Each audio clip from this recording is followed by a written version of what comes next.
Hi everyone. So now I want to take another look at some phrasal verbs, but I want to try and look at phrasal verbs from a slightly different perspective. So rather than giving you the phrasal verb and telling you what it means, I want to look at meanings first. Okay, so there are four meanings that you can see. So we have variety, the result or effect of something, a sudden idea, and totals. Okay, so these are meanings. And with variety, so let's take our first category of variety.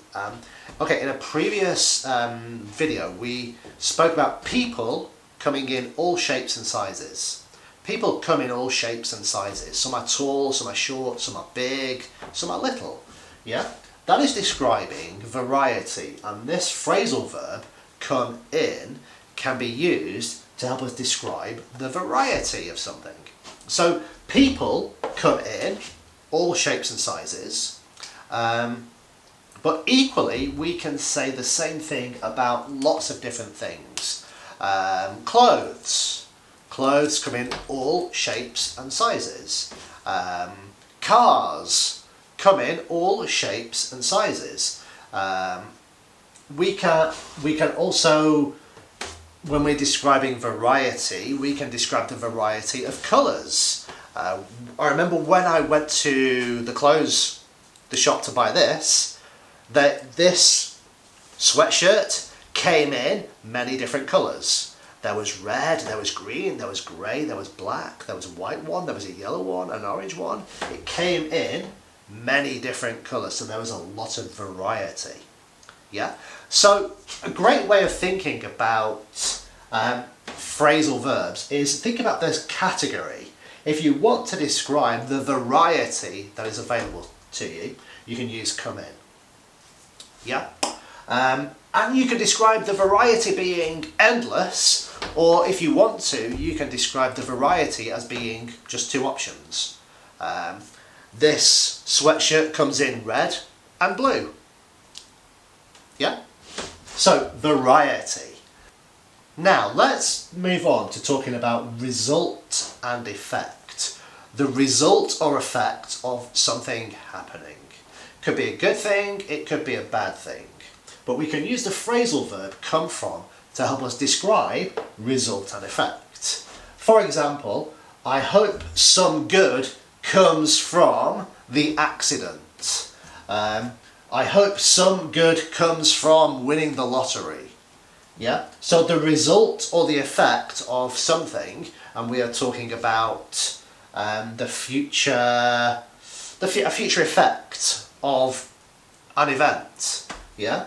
And to come from is a great phrasal verb to use to talk about the effect of something.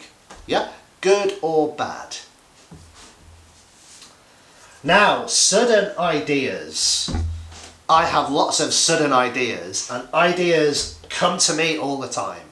Suddenly, from out of nowhere, I have brainwaves. They come to me all the time, very suddenly. Yeah? So if you want to describe something that happens suddenly, actually not something, but we're usually talking about ideas. Something that happens in your brain, in your mind.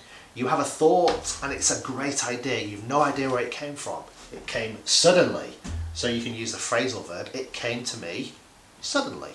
Or I've just had a great idea come to me. Let me tell you about it. Yeah. Okay.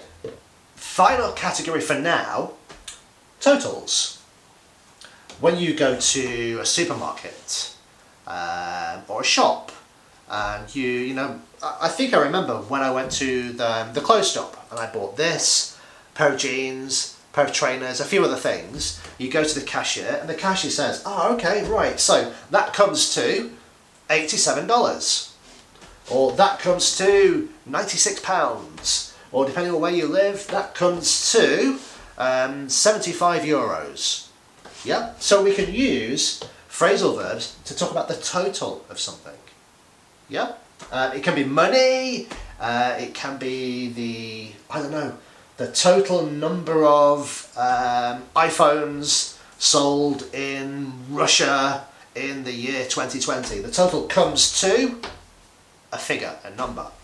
Yeah? So when you want to talk about totals, you can use this phrasal verb to give you a great way to talk about totals.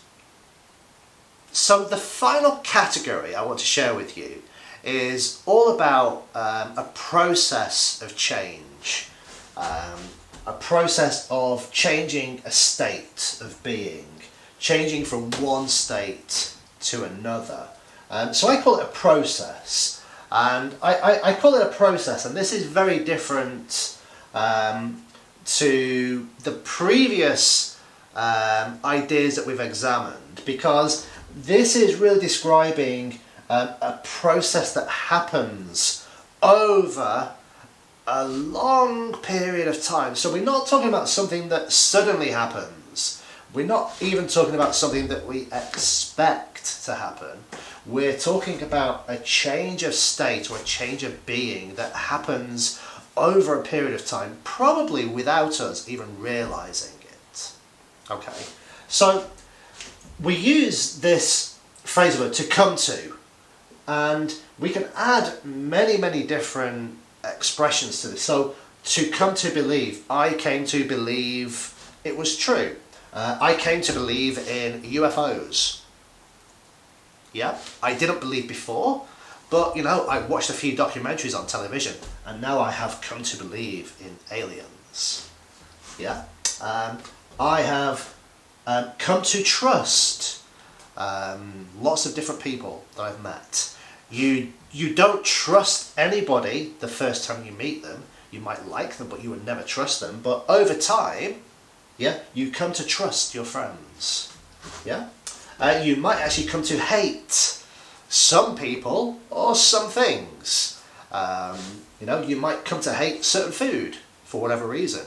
You might come to hate certain countries or certain people, like I said. But over time, yeah, you're changing from perhaps you didn't, when it comes to, I don't know, people, perhaps you didn't love them, but you didn't feel anything towards them, but over time you have come to hate them.